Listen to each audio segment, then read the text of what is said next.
Hi, this is Deb Grainer with USA Trance Movement. We're here tonight with the one and only Mr. Markus Schulz. How you doing tonight, Markus? Yeah, really good. Just about to head down the street to Pacha here in New York City, and looking forward to taking on the decks.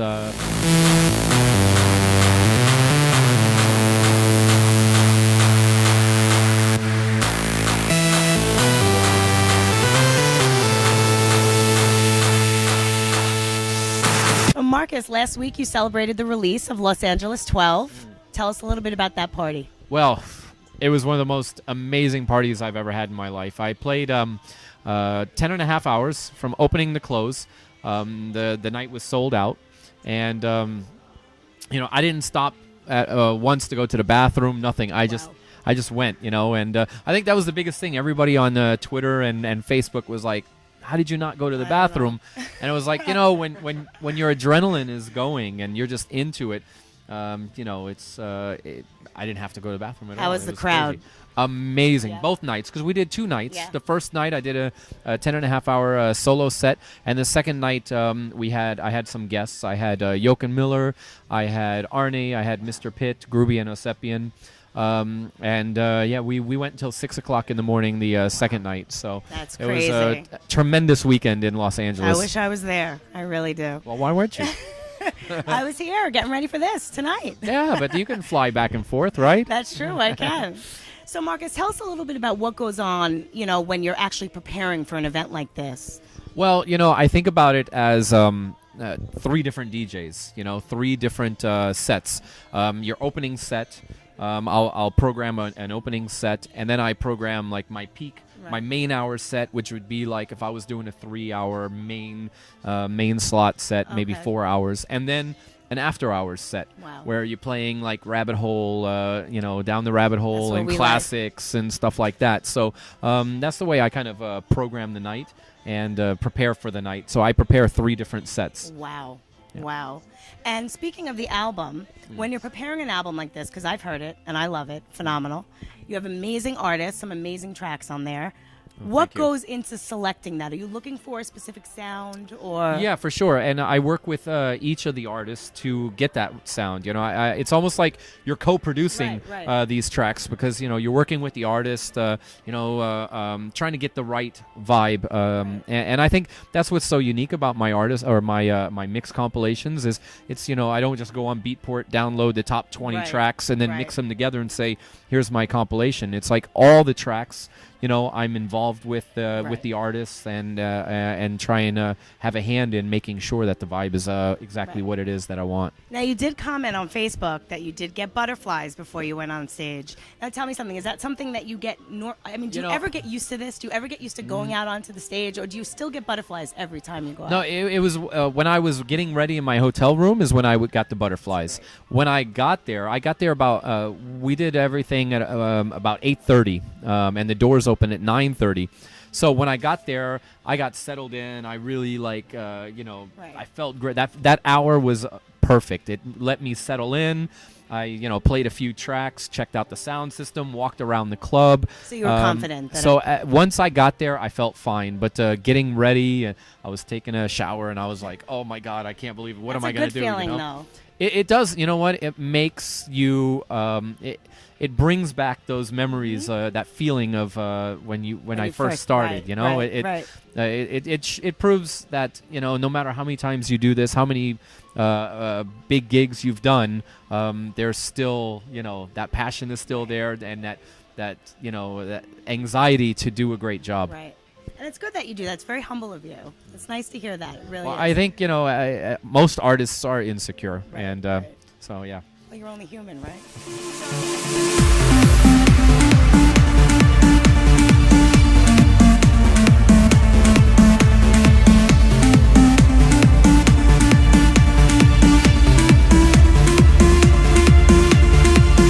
So I know that you quoted recently that, the EDM scene has blown up significantly in the United States. Yeah. How do you feel like that has affected you, going forward in the future? Do you feel like that's made you work harder, or? No, well, I think I've always been a hard worker, kind of working hard, but it's kind of re-energized A lot of it's different now. I mean, yeah, it's like it's different. It's totally different. I mean, some of these kids that are coming into the scene right now probably don't even know who Sasha and Digweed are, and it's my like favorites right and yeah, I mean that's who I grew up idolizing Sasha and Digweed and Danny Tenaglia, and it's like I think that what I'm really my aim right now is to kind of like without being on a soapbox, is to kind of make sure that the art of DJing, which is what Sasha and Digweed and Tenaglia and all those guys, the art of DJing doesn't get lost in this whole kind of explosion. Right, and I feel the same way. I feel like, it becomes very mainstream. People forget the roots, where it all came from. Yeah, and like I said, I don't want to be that guy who stands on his soapbox and talks about how great it used to be, because you know what? This is our moment now too. But at the same time, I just want to make sure that the art of the DJing, it doesn't stays die. Alive, right? Yeah, it stays alive. Exactly. And you do such a great job. And that's why I do these long sets. I think. And people look forward to that. Yeah, tonight I'm, I was supposed to play. My itinerary said 1 to 3 or 1 to 4 at Pacha, and I'm like, there's no way I'm stopping at 4. I'm going until the bouncers like kick me off. It's like there's just no way that we are stopping after 2 or 3 hours. Right. In New York City. Well, you're going to make a lot of people very happy tonight, I can tell you that. So I know that you're touring all the time.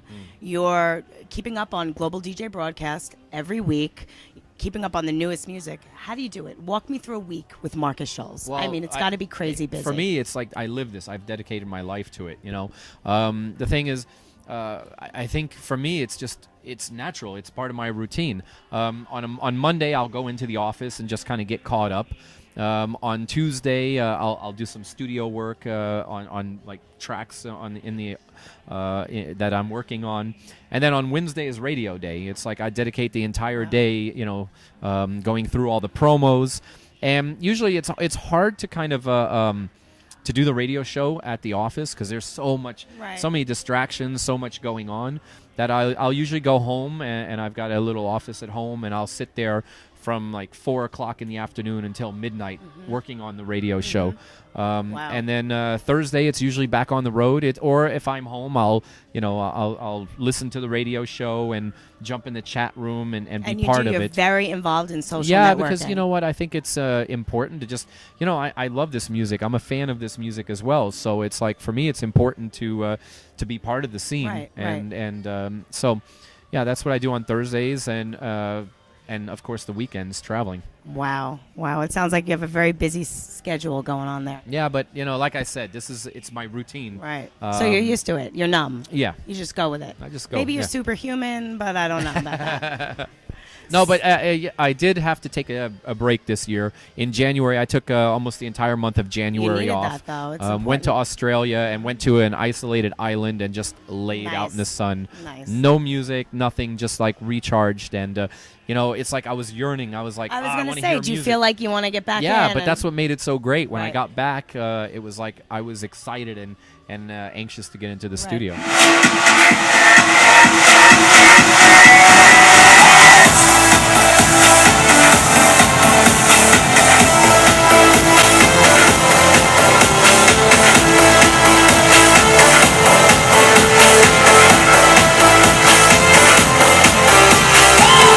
Your signature Cold Harbor sound. I have to bring this up because you are notoriously known for being so consistent with that deep, dark sound that we all love so much. Yeah.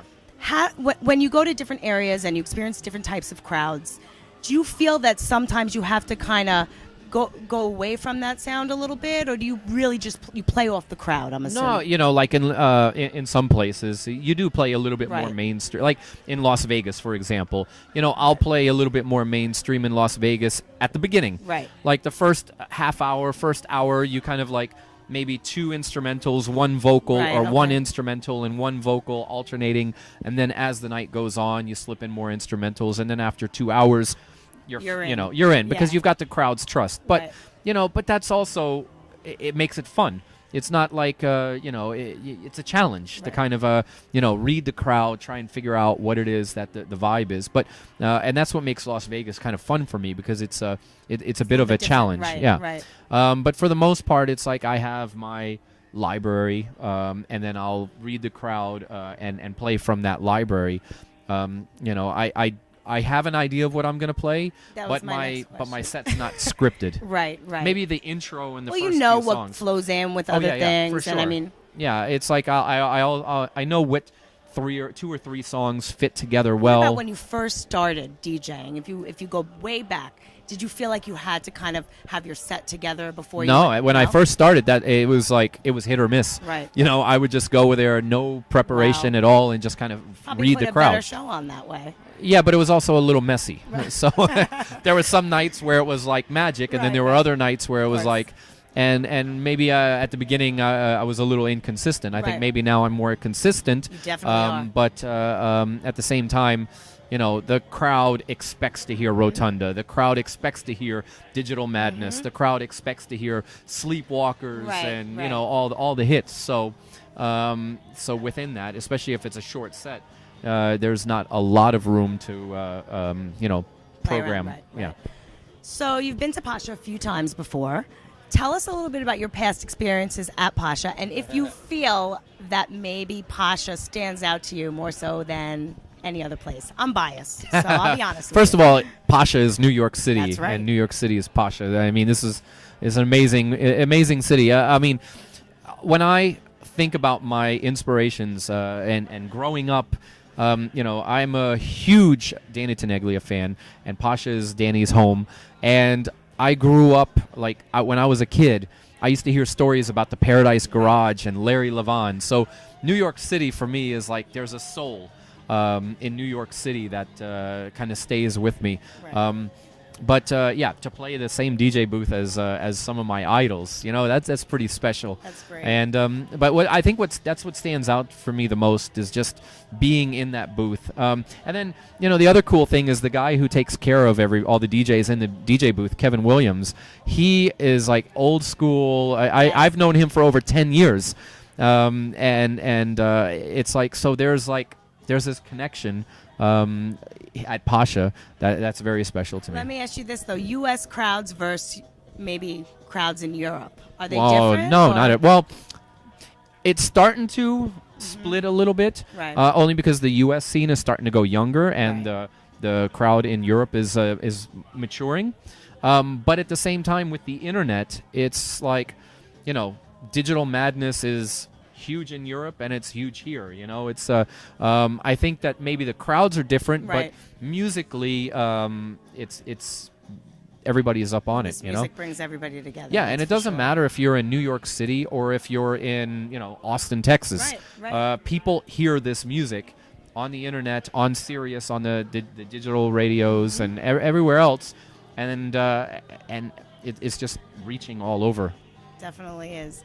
Now tonight, any surprises up the Unicorn Slayer's sleeve? Well, I think I kind of spent all my surprises last week. Any more surprises? But no. But the cool thing is, it's like I prepared so long and hard for Los Angeles, and whenever I prepare for a gig like that, you're ready. It's like the next month, the next 2 months of gigs, all benefit from all that preparation. I'm glad we got you the second week. Yeah, exactly. Good, it's like when you kind of as an artist, you kind of get into a groove, and when you get into that groove, everything just flows really well, and everything. So I think that I feel like right now creatively, I'm in a really good flow, and so I'm really glad that there's some. The next few weeks, the next month are really some really good high-profile gigs that I'm gonna really enjoy doing. Good. Well, thank you so much for being with thank us you guys. tonight. Okay. And I look forward to the show. The New York City Army salutes. Schulz Army salutes Marcus. There's my salute right there. Thank you, guys. Thank you, Marcus. Thank you.